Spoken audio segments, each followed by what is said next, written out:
Hey, welcome to my channel. I am Dr. Nick Sabicki. I'm a professor of audio and music production. This is a little bit awkward because if you found this video, you probably subscribed to my channel about 13 years ago because that's when I was posting a lot of content. And since then, it's been pretty dry, and so my apologies for that. I've still been making content. It's more that I've just really been focused on using it with my students and not really putting it out there in the public eye. So, welcome back. I hope to publish a lot more information this year, take a lot of my lessons and put them back online. What better way to start than talking about how to actually train your ears? Because we take this skill for granted as audio engineers, as music producers. Everyone thinks they have a great ear, but when we drill right down to it, there are some very concrete things we can do to improve our ability to listen and identify problems with our own audio or look for solutions. There's all sorts of doors and pathways that open up when you can really critically listen. So let's take a little tour and talk through some of these tools that we have available. And spoiler alert, this is a topic that's very near and dear to my heart because for the last couple of years, I've been working on an app that also test students on these very same skills. You want to get better at hearing frequencies so you can EQ more accurately or more efficiently. Well, if you're an Apple user, i.e. iPhone or Mac, there is an app called Quiztones, and I admit I haven't used this very much, so this first little section, I can't give you a whole lot of personalized information for it, but I have looked at the app.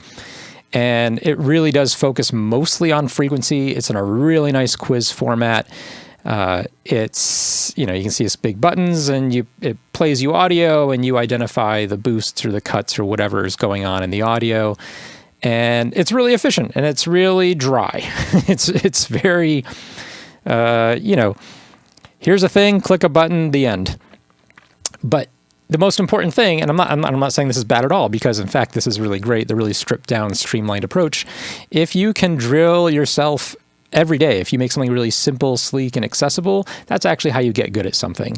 And so if you can't tell the difference between 2,000 hertz and 8,000 hertz, man, wouldn't it be great if you could open up your iPhone every day and just, quiz yourself a little bit, and then you will get it. So that's option one, Quiztones. Option two, and this app I like a lot. This is Mac and PC compatible. As far as I know, there isn't a mobile version, so you're pretty much limited to playing it on a desktop. TrainYourEars, again, is very EQ focused, but it's a lot more diverse in terms of what you can test yourself on, what you can practice on, and here's one of my favorite things about it, is you can load your own music into it, for better or worse. Sometimes that's a terrible idea. We'll just leave it at that. But you can throw in your own tracks that you've produced or your favorite tracks, that you want to use as a reference. You can put in all your favorite songs, and you can actually set up, different EQ settings. Let me zoom in here to test yourself on your favorite recordings.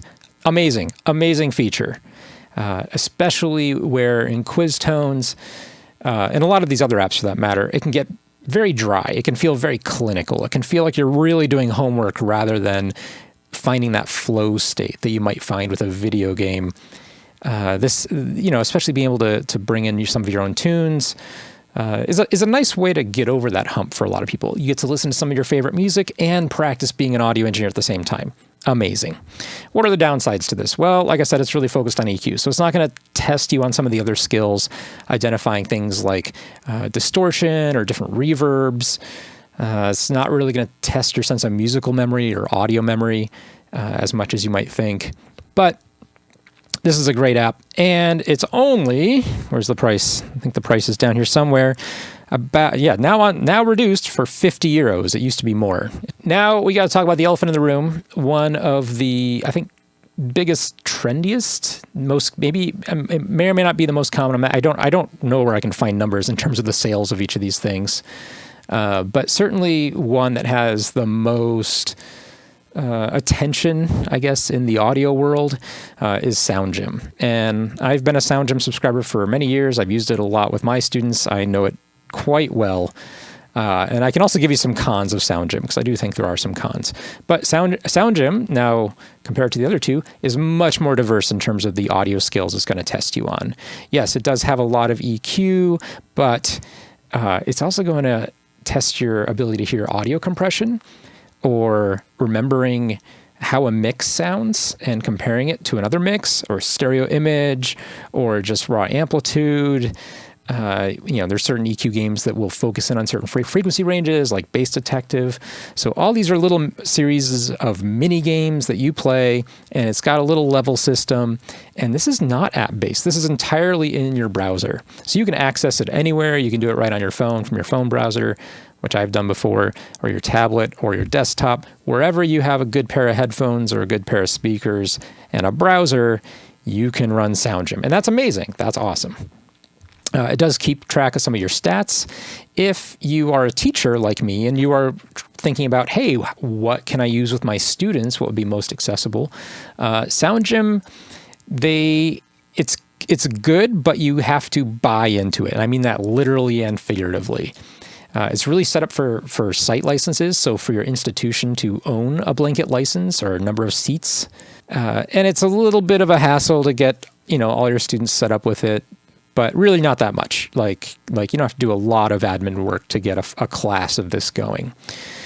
But immediately you might be asking, well, here, let's go back a page. What does it actually cost? And this is where Soundgym, for like a very 2D flat browser-based app that has some good features, like it does all the things you want it to do, but at the same time, it's very basic. It kind of looks like a web page when you're doing it. If you're doing month to month, it's $25 a month. And that's pricey for one of these things. We saw TrainYourEars is, 50 euros. Let's round up like 60, 70 bucks or dollars, US dollars, for the whole lifetime that you play it. And so for me, this is pretty cost prohibitive for most audio students if they're trying to do this on their own. Now you can buy a year, currently discounted, and that's a lot cheaper, significantly cheaper. So we've got a 114. I'm not sure why I have a special upgrade offer. I don't know if that's what that's about, but maybe if you've already bought a subscription, it detects it. But anyway, $100 a year, and that's for a year. If we do the plans for audio students specifically, and again, that's what I care about a lot of, when I'm comparing these different platforms. The price, you do get a discount the more seats you get, all the way down to $28 a year if you're buying 500 seats. Of course, that'll cost you $14,000 to do that. But let's say for an average audio class is going to be between 10 to 20 students. Maybe you have a couple classes, so anywhere in here, you're going to be paying Soundgym, for a class, $1,000 to maybe, $2,000 or $3,000. Somewhere in there is probably going to be the sweet spot for a lot of people, which again is a lot cheaper than $25 a month per student, but still that's a lot of money for a relatively still kind of a dry experience. And students can earn points to buy their own sound packs, but unlike TrainYourEars, it's not like you can upload your own music to it or do anything extra fancy. The game is the game is the game. And so they all kind of look like this, where it's, you have a little game, and this is a very simple EQ game. And you go up here and you click the answer, and you get levels, you get points. It's all good. It's all very nice. And it works. But again, there isn't a whole lot extra there to keep you motivated or keep your students motivated. Okay. Now, lastly, and this is a full disclaimer, we're going to end with my own product, so to speak. It was just released this week, and so I'm very excited about it. And this is called Audio Adventures, and this is only being sold through Steam. So pro and a con is you do need to have a Steam client effectively to run it. So it is another installation, but the pro is most college-age students are already going to have Steam anyway. At least a majority of them will. And so this isn't that inaccessible. Second, instead of paying $25 a month, current My App Audio Adventures is $12.99 for a lifetime. So by far the cheapest, of these last big apps that we've talked about. And more importantly, I think, for at least my students, in order to keep them motivated, this is heavily gamified. And here, I'm just going to turn off the sound and make this bigger, and you can kind of just watch and see what it looks like while I'm talking. Oh, I didn't turn off the sound at all. Okay, but again, series of audio questions in this game. We're comparing compression levels from different audio compressors. We're setting gain on a faders. We're detecting distortion in audio channels. Lots of mini games, and the whole thing has this very kind of fantasy RPG wrapper on top of it, where you earn items and you have number of lives.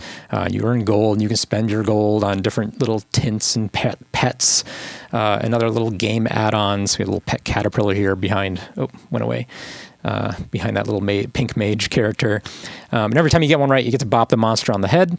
There are boss levels that are timed where you're fighting a big bad, and you have to complete so many over a time sequence. The Audio Adventurers model is set up where for any class, you just give them a code and you let them download their own copy of Audio Adventures, and they just input the code, and now you get to see all their scores and track their progress. And they can also go and see a leaderboard with not just everyone who's playing the game, but everyone in their class. So it's much more gamified. Like here's a shop, right? You can go and buy more stuff or buy items to help you get levels. If you just want to see some clips of it being played, I do have a little YouTube channel I just set up with just lots of little shorts so you can get a feeling for what the game is like. In addition to a lot of the standard audio games you might be expecting, ones that, test your hearing not just for frequency, but also amplitude and distortion and panning and reverb. One of my favorite modules in it is a synthesis or a resynthesis game, where you get played a synth tone with a little melody, and you have to recreate that synth tone. For a lot of audio engineers, that's not really a big deal, but for those of you who are more in the music production side of things, being able to recognize a synth sound and understand which waveform it is, or what kind of attack, what kind of release, that's just a really awesome skill to keep in your back pocket. That's it. I'm going to end my little spiel here with Audio Adventures. I'm going to put links to all these down below. And again, I think the big takeaway from this video, if you've made it this far, is that you should just be doing something to build that repertoire with your ears, build that lexicon of sound, so that you can immediately identify when there's too much 500 hertz, or something is overcompressed, or you're hearing some distortion. Let your ears have the experience, especially in the very gamified way, so you're building these skills without having to work at it too hard, so it feels more fun.